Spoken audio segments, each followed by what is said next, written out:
বাংলাদেশ ফুটবলে আবারও বড় পরিবর্তনের ইঙ্গিত, কারণ জাতীয় দলের হেড কোচ জাভিয়ের কাবরেরার সঙ্গে বাফুফের চুক্তি শেষ হচ্ছে খুব শিগগিরই।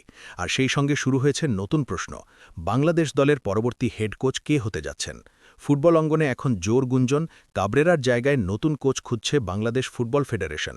ইতোমধ্যেই আলোচনায় উঠে এসেছে ৪ জন সম্ভাব্য কোচের নাম। তালিকায় আছেন ইংলিশ সাবেক ফুটবলার শান ব্রেন্ডন ল্যান, যিনি ইংল্যান্ডের হিয়ারফোর্ড ইউনাইটেড ও ডার্বি কাউন্টির হয়ে খেলেছেন এবং বাংলাদেশের কোচ হতে আগ্রহ দেখিয়েছেন। এছাড়াও রয়েছেন বিশ্বকাপ অভিজ্ঞ কোচ দিয়েগো আলোনসো, যিনি ২০২২ বিশ্বকাপে উরুগুয়ে জাতীয় দলের কোচ ছিলেন এবং কাভানি ও লুইস সুয়ারিজের মতো তারকাদের কোচিং করিয়েছেন।